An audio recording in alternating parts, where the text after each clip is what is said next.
everybody, welcome to the Comic Game Movie Show. My name is Deshaun, and today I'm here to review Texas Chainsaw Massacre. Now, Texas Chainsaw Massacre, there has been a lot of Texas Chainsaw Massacres. There has, I can't name them, but off the top of my head, I know there's been 4. There was the one I watched in 2002. There was one I saw in, 2005. There was one that had Trey Songz in it. So I remember that one. There was one that had Trey Songz in it, and that one was in something. What's her name? Something to Dario. I can't remember her name. There's been a couple attempts at this Texas Chainsaw Massacre thing. There are at least up to this point 4 that I can remember outside of the original that came out in 1974, which is nuts because it's crazy. Texas Chainsaw Massacre is one of those horror franchises. If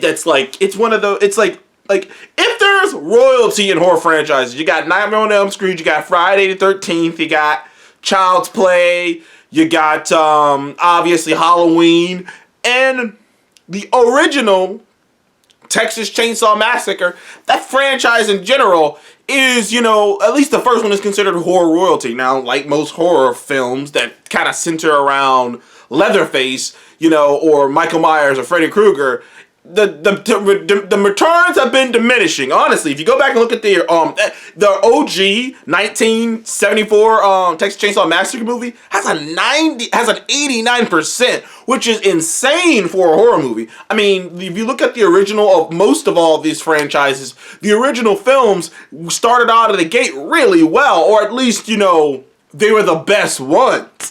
And then it kind of got worse as they continued to make sequels. The problem that came with Texas Chainsaw Massacre, particularly because they tried to make direct sequels to that too in, after the 1974 one, but it didn't work. There was I can't remember, it was Texas Chainsaw Massacre, the new, next chapter or something. I can't remember what it was called, but there was one that came out immediately after it. My aunt was just just such a horror buff.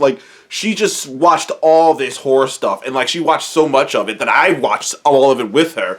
So a lot of this stuff I'd already seen. So I'm well versed in Texas Chainsaw Massacre. I'm about 90% sure I might have actually seen every Texas Chainsaw Massacre movie. So, when you hear they're making a new one, you're like, big whoop. There have been so many of them before. Most of them suck. Even that last one sucked. Even though the one with Trey Songz, that it did have one scene that I remember me and my friend Willie, we were watching it, and in that one, Trey Songz, he once cheated on his girlfriend with her best friend, and her best friend really wants his dick again. Whatever he put down on her that one night that he accidentally cheated, she ain't never forgotten about it, and she has just been constantly trying to get more of it. And she tricks him outside in the barn, and there's a sequence where at first I was like, dude, man, come on, man. You can't be cheating on your girlfriend. What's wrong with you, man? Look at her. She's beautiful. What are you doing? And then he went out in that barn, and she was taking her clothes off, and I was like, you know what? I get it. Outside of that scene where I was like, all right, I get you, man. I got you. I understand. When I'm seeing it from your perspective, I see why you cheated. But other than that sequence, the movie was ass. It was weird plot twists and whatnot. So what distinguishes this Texas Chainsaw Massacre from all the sequels? Well, in keeping in theme with this new thing that's going on right now, they done did it in Halloween. They just did it in Scream, not that long ago. I think they did it in Child's Play too. I think Child's Play did the same thing, the new Child's Play. I haven't seen the new Child's Play show. I'm probably gonna watch it one day, but the new Child's Play show I heard it did the same thing too, where they're doing this thing where they just erase all of the sequels, or maybe not all of the sequels, but in terms of Scream, but they bring back somebody, a person, or people from the original OG film that launched the franchise. They bring in new faces. They try to put a new coat of paint on it, a new little coat of paint on it with new techniques, and make it an old school throwback to the original film. But it always ends up getting marred down by something. Now, in the case of the OG, in case of Halloween, I think Halloween came out in 2017. The newish Halloween, was it 18 or 17? I can't remember. But that one worked. I've said it before. Halloween, like the soft, like I think someone even said it. It's like a re-sequel. There it is. It's a re-sequel. That's what it is. Like that's the new thing is re-sequels. Is literally a sequel to the OG movie, but it's a reboot because we're basically getting rid of all the things that people don't like, and then just keeping the thing, and then just bringing back the OG cast and having them mingle with, and like I said, Halloween was, like the first 2 acts of that movie are fantastic. But the third act got a little weird, got a little stupid, and it really kind of dropped my enjoyment down. Halloween Kills was just ridiculous. That shit was it was a shit show of a film. Like, don't get me wrong, there are some really fun, really cool kills in there, obviously. Some really brutal kills in there, but it does not have it's not half as good as the Halloween movie before that. Then obviously I just saw Scream, and they're doing this with Chuck. So like, they do the same thing here. 50 years later, in real time, the original OG movie came out 50 years ago.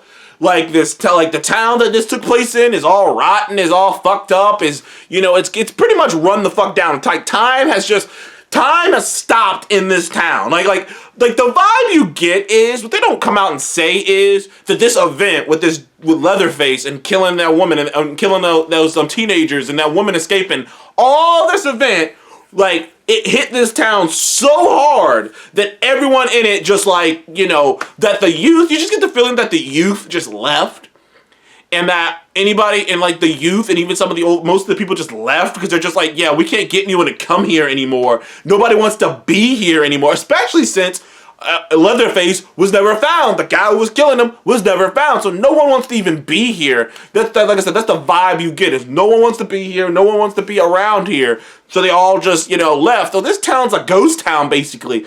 And somehow, some way, this group of youth, which the movie really hits you over the head with the whole millennials and the gun, and like one of the girls have problem with guns, and like they're just like these like, and like the one character even said, they're kind of like a cult.